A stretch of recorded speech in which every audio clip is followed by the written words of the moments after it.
ஃப்ளைட்லலாம் போகும்போது பார்த்தீங்கன்னா, ஒரு சில நேரம் ஃப்ளைட் டிலே ஆயிருச்சு அப்படின்னு சொல்லிருவாங்க. அதுக்காக நம்ம மூட்டை முடிச்செல்லாம் எடுத்துட்டு வீட்டுக்கு போயிற மாட்டோம். அந்த ஃப்ளைட் வர வரைக்கும் நம்ம வெயிட் பண்ணி, எங்க போகணுமோ அங்க போய் சேருவோம். என்ன கொஞ்சம் நேரம் தானே டிலே ஆயிருச்சு, எப்படினாலும் நம்ம போக வேண்டிய இடத்துக்கு போயிருவோம் அப்படின்னு சொல்லிட்டு நம்பிக்கையா, பொறுமையா அந்த ஃப்ளைட் வர வரைக்கும் வெயிட் பண்ணுவோம். கரெக்ட்டா? இதே மாதிரி தாங்க நம்மளோட வாழ்க்கையில ஏசப்பா தந்த வாக்குத்தத்தம் நிறைவேறுறதுக்கு அவர் ஒரு நேரத்தை குறிச்சு வச்சிருக்காரு. அந்த நேரம் வர வரைக்கும் நம்மளை பொறுமையா காத்திருக்க சொல்றாரு. வேதத்துல பாருங்க, ஆபகுக்கு 2:3 போட்டிருக்கு, குறித்த காலத்துக்கு தரிசனம் இன்னும் வைக்கப்பட்டிருக்கிறது, முடிவிலே அது விளங்கும், அது பொய் சொல்லாது, அது தாமதித்தாலும் அதற்காய் காத்திரு, அது நிச்சயமாய் வரும், அது தாமதிப்பதில்லைன்னு ஏசப்பா இன்னைக்கு வாக்கு கொடுக்கிறாரு. ஆமாங்க, எப்படி ஃப்ளைட்டு டிலேவா வந்தாலும் நீங்க போக வேண்டிய இடத்துக்கு கரெக்டா அது கூட்டிட்டு போய் சேர்த்துறதோ, அதே மாதிரி நீங்க அவரோட நேரத்துக்கு காத்திருக்கும் போது நீங்க எந்த இடத்துக்கு எந்த நேரத்துல எப்படி போய் ரீச் ஆகணுமோ அந்த இடத்துக்கு ஏசப்பா கரெக்டா உங்களை கூட்டிட்டு போயிடுவாரு.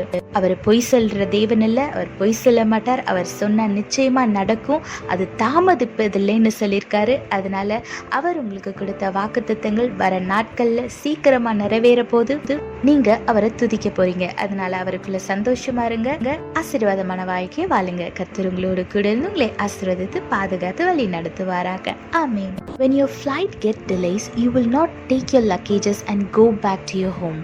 You will wait patiently for the flight to arrive. You will board the plane and you will reach the destination where you have planned. Because you know that you will reach the destination, it just takes some extra time. Likewise, in our life, our God has given us many promises in our life. The situation might seem like it's taking time. That doesn't mean the promise will not be fulfilled in your life. He will do it in His time and He will bless you.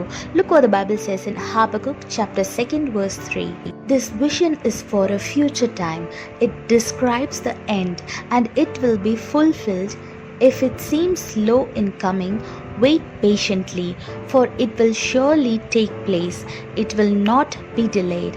Yes, our God is promising you today to wait patiently.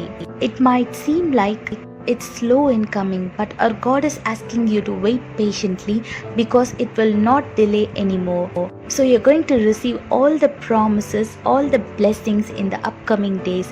So get ready to celebrate and start praising our Lord. Wait patiently and receive your blessing. God bless you all. Have a blessed day. Amen.